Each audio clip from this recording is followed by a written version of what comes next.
Hi guys! It's time to talk about everyone's favorite, totally non-divisive subject, politics. Don't worry, we're not talking about political parties or affiliations, per se. We're talking about the politics of trauma and why the powers that be refuse to legitimize certain trauma disorders, and why the DSM, aka the Bible of Psychiatry, is basically a crock of shit.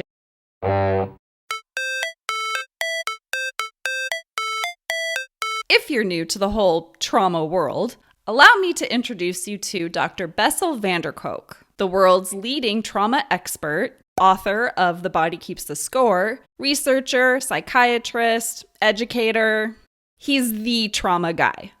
Dr. van der Kolk started working at the VA in the late 1970s, before post-traumatic stress disorder was a diagnosis.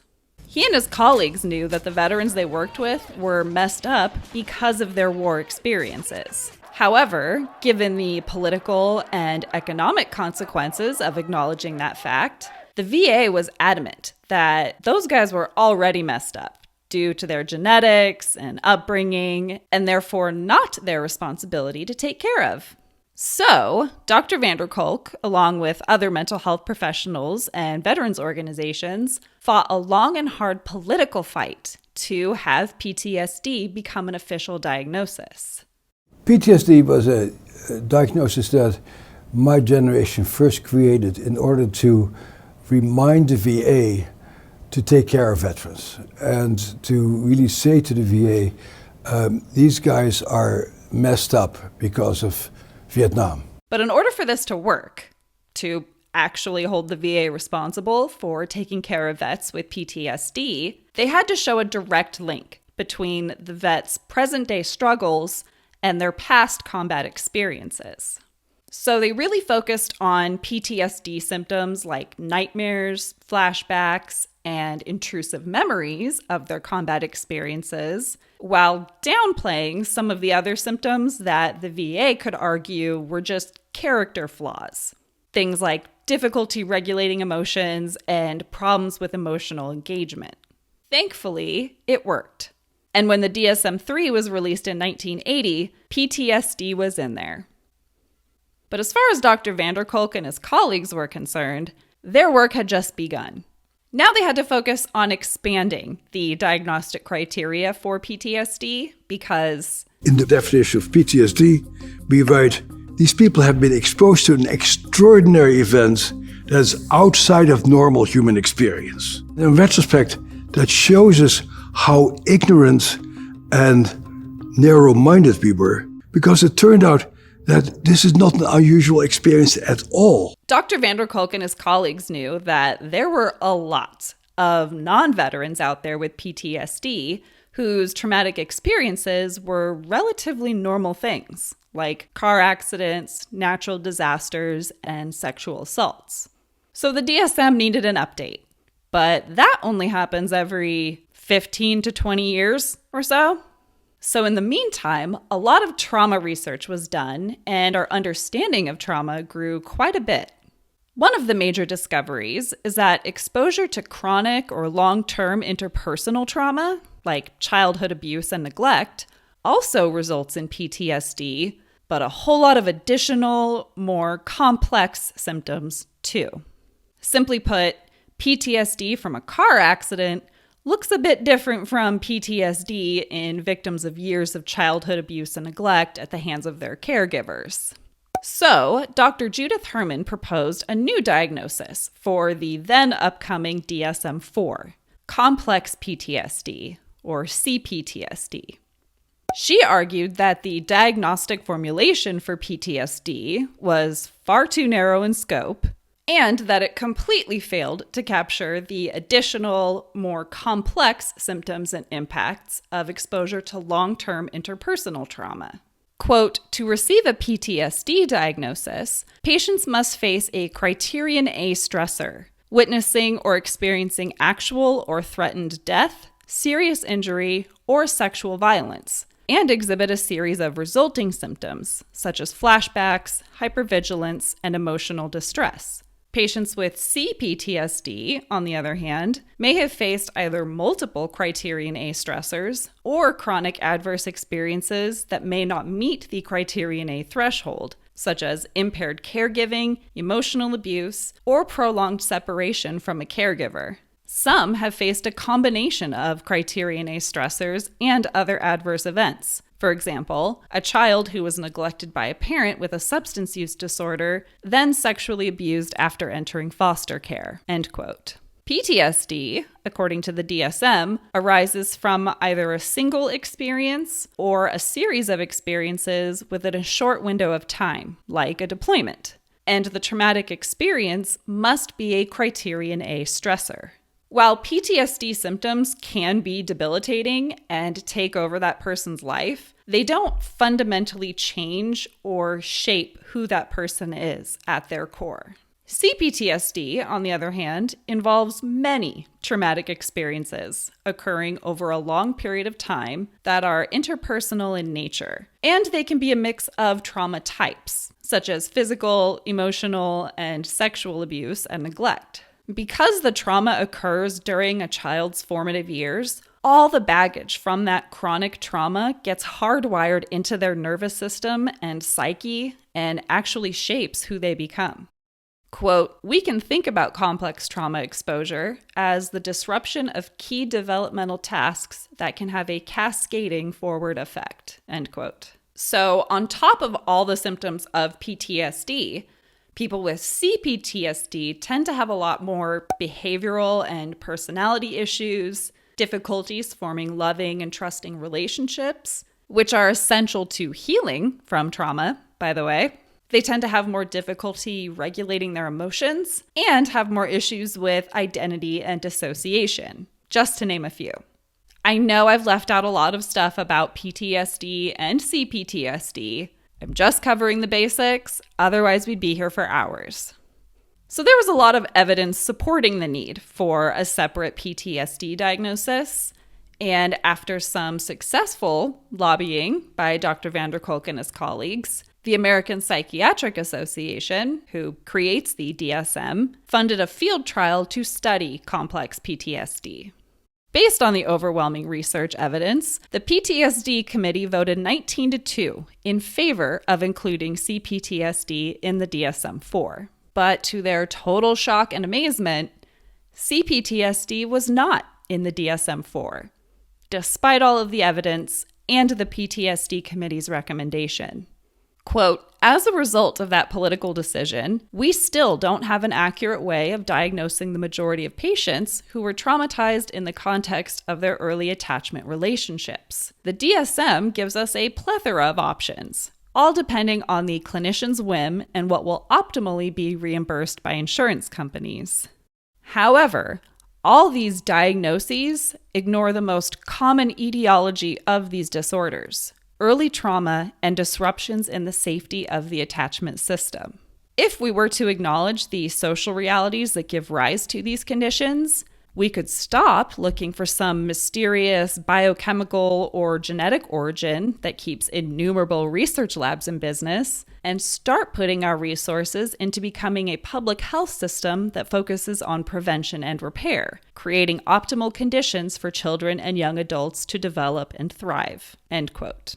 Dr. van der Kolk alleges that the decision to leave cPTSD out of the DSM-4 was based more on politics and financial interests than on what is best for patients.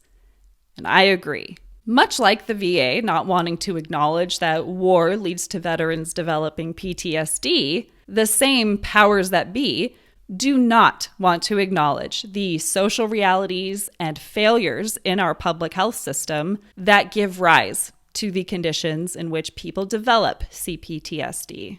I know it's hard to think of it as sinister as that, but for all of you naysayers out there, I encourage you to check out my video on the Adverse Childhood Experiences Study. Quote, "The adverse childhood experiences studies have demonstrated that early exposure to family violence and emotional abuse is the largest and costliest public health issue in America. So the question is why, as a society, do we continue to avoid recognizing the devastating impact of early abuse and neglect? Here again, politics is at play. In most of Europe, Singapore, Japan, and Korea, governments have incorporated evidence of the devastating effects of family violence, social deprivation, and poverty into public policy. In effect, they've said, okay, we've got to try to abolish poverty and spend our tax money on making it safe for children to grow up in our society. Acknowledging the reality of early deprivation, abuse, and neglect inevitably would lead to an invitation to change the social system, end quote. If you still have any doubts about this, go check out the CDC's recommendations for preventing adverse childhood experiences. And you'll see what he means about having to change the social system, and why it is very much a political thing.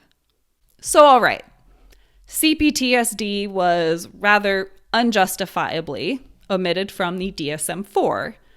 But what about the DSM-5? That came out in 2013. And by that point, we had a lot more research and evidence in support of cPTSD needing to be its own diagnosis. This should be a slam dunk. Well, it was rejected yet again. And this was their actual reason.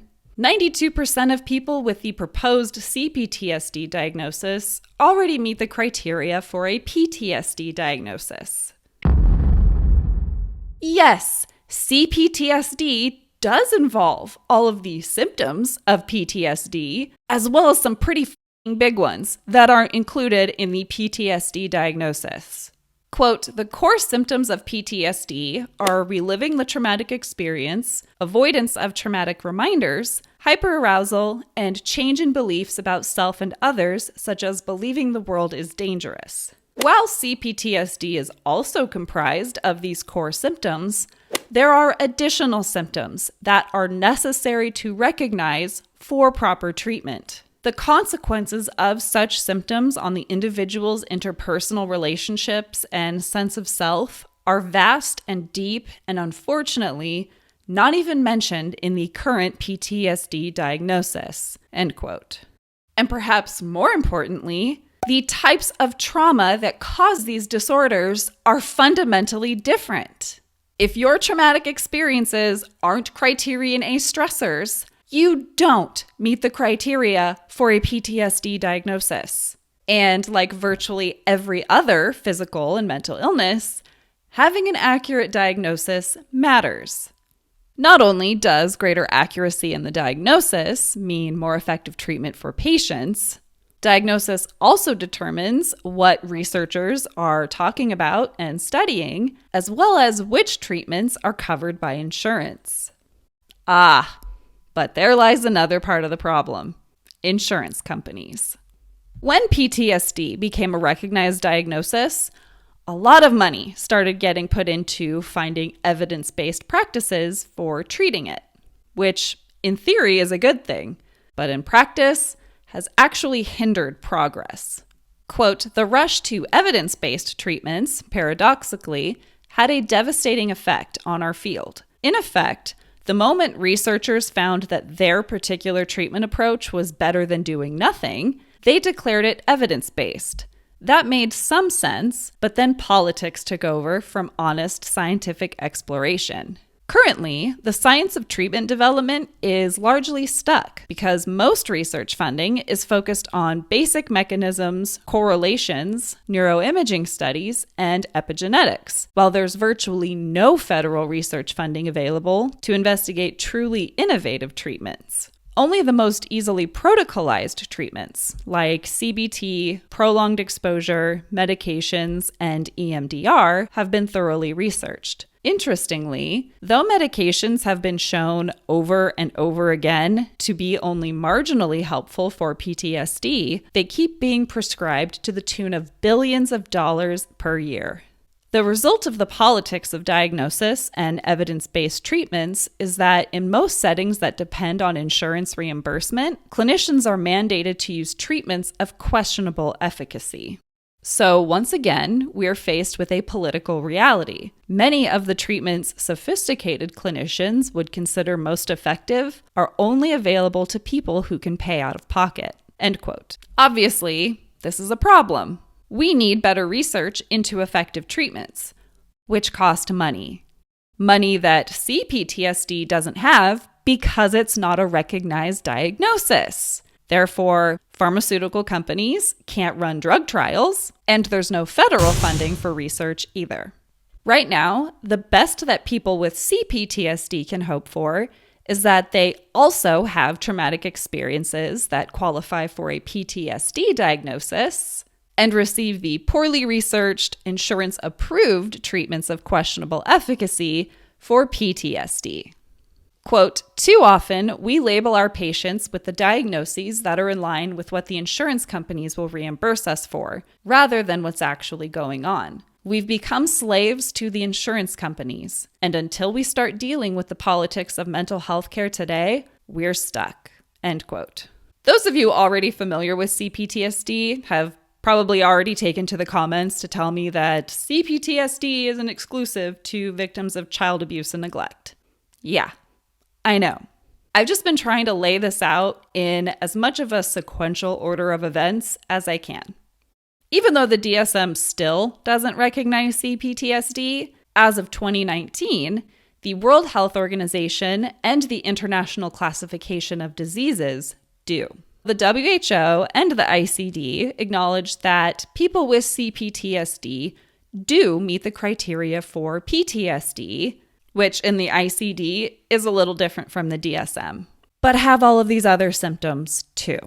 Symptoms that take longer to treat because, for instance, first, there has to be a safe and trusting relationship established between the patient and therapist before any kind of trauma work can begin. But wait, I thought the whole deal with cPTSD was that it gets hardwired into kids and then plays out in all of these detrimental ways throughout the course of their life. Yeah, that was the whole idea, at least initially. However, decades of research has shown that exposure to all kinds of long-term trauma can result in cPTSD too. Okay, but trauma from years of intimate partner violence or sex trafficking still looks different from years of childhood abuse and neglect. So what's the deal with that? Well, cPTSD wasn't the only new trauma diagnosis proposed for the DSM-5. As we've already discussed, cPTSD in children plays a profound role in their development and ultimately shapes who they become. Which is why a growing number of psychologists and psychiatrists, including Dr. Vanderkolk, are advocating for the inclusion of a diagnosis they call developmental trauma disorder. Quote, James was born to a mother who suffered from chronic depression and a substance use disorder. She never physically abused him, but she could not provide consistent care. As a result, he faced poverty, homelessness, and severe neglect throughout his childhood. At one point, James was temporarily removed from his mother's care and placed in a foster home where he witnessed family violence and experienced emotional abuse. When James entered preschool, he faced significant mental and behavioral health problems, including aggressive behavior, difficulty regulating his emotions, and trouble forming healthy relationships with peers. Despite all these difficulties, he did not meet the diagnostic criteria for post-traumatic stress disorder when he was assessed by clinicians at ages 5, 9, and 16. And in fact, more than 70% of children treated by the National Child Traumatic Stress Network don't meet the criteria for a PTSD diagnosis. By the time James entered high school, he had been diagnosed with oppositional defiant disorder, bipolar disorder, borderline personality disorder, and a generalized anxiety disorder. He takes a cocktail of medications, but neither his diagnoses nor his treatments address the effects of his tumultuous early years. To better serve children like James, a growing group of psychologists and psychiatrists is studying complex trauma, which can refer to exposure to multiple adverse events and the impacts of that exposure, and advocating for its inclusion in various classification systems. These experts argue that formalizing disorders such as complex PTSD and developmental trauma disorder enables better treatment for children like James, because those diagnoses account for the detrimental effects of chronic stressors such as neglect, emotional abuse, and family or community violence, and ensure that children receive trauma-informed care. End quote.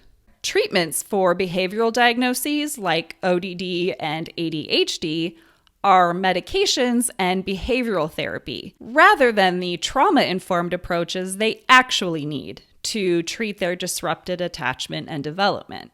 Now, of course, there is opposition to developmental trauma disorder becoming its own diagnosis, with some critics arguing that it shouldn't be included because the DSM is intended to define disorders based on symptoms rather than etiology. Okay. Except that field trials found that DTD symptoms are distinctly different from not only PTSD symptoms in adults and children, but from other psychiatric disorders as well. Quote, DTD is a more multifaceted diagnosis specific to children, encompassing 15 possible symptoms across several domains, including emotion, cognition, behavior, and relationships. Symptoms include behaviors such as habitual self-harm, extreme distrust, and verbal or physical aggression toward others. DTD covers adversity not described by PTSD, and it also accounts for the disruptions in development that result from sustained trauma during childhood, which typically occurs in the context of relationships. End quote. Others argue that a separate diagnosis isn't necessary because there are ways to study PTSD that provide enough nuance to identify a spectrum of reactions to traumatic experiences.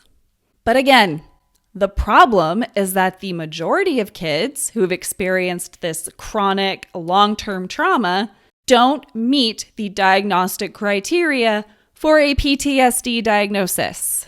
So without a diagnosis that links their symptoms to their trauma, they are not going to get diagnosed with PTSD or receive the care that they need, or be studied. It's like they're not listening. Anyway, none of these arguments for or against really matter because, once again, despite all of the evidence, DTD was left out of the DSM-5, with them saying there is no known evidence that trauma causes developmental disruptions. Oh my God. You don't even have to be a mental health professional to know that's bullshit. Like I've already mentioned, the WHO and the ICD recognize cPTSD. So what's the deal with the DSM? Well, it turns out that the DSM might be more of a political document than a scientific one, with the decision to include or exclude disorders based on a majority vote rather than indisputable scientific data. Quote, the DSM has undergone a socio-political, economically driven evolution since its inception in 1952, when it emerged as a diagnostic tool for physicians who framed it in the medical model. The current criterion focuses on medication management of behavioral symptomology over psychotherapy. The primary elements that have survived all revisions are the intrapsychic focus and the power of political and economic influence. End quote. Dr. Francis, the chair of the DSM-4 task force, had this to say about the DSM-5. Quote, more than 50 mental health professional associations petitioned for an outside review of DSM-5 to provide an independent judgment of its supporting evidence and to evaluate the balance between its risks and benefits. Professional journals, the press, and the public also weighed in, expressing widespread astonishment about decisions that sometimes seemed not only to lack scientific support, but also to defy common sense. End quote. So the big question is, just who is making the decisions? Quote, the DSM is developed by an APA-appointed task force and panels consisting of experts in various fields of psychiatry. But many of these experts serve as paid spokespeople or scientific advisors for drug companies or conduct industry-funded research.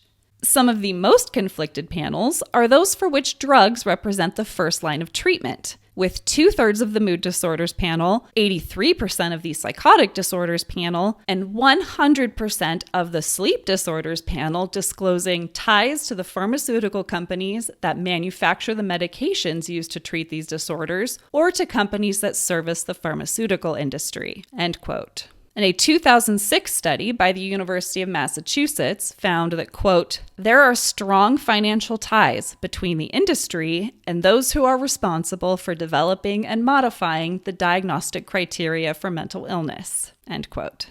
So it shouldn't be at all surprising that, quote, the DSM, especially the last two versions, is primarily driven and controlled by psychiatrists, insurance companies, and the psychopharmacological industry.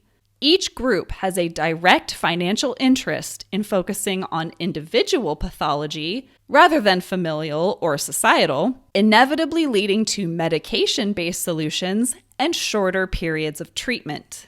The DSM has been referred to as the pharmaceutical company's Bible because without its coded diseases, there would be no drug trials, end quote. Acknowledging cPTSD and DTD would inevitably lead to societal change and changes in our public health system and social safety nets, aka changes in public policy and how many tax dollars go toward funding these things, which is all very political. Pharmaceutical companies make billions of dollars every year off of marginally effective drugs for PTSD, so they've got a lot of incentive to make sure that everyone with cPTSD gets a PTSD diagnosis. And if kids with cPTSD and DTD can be effectively treated with trauma-informed care rather than medications, well, that's not good for business either.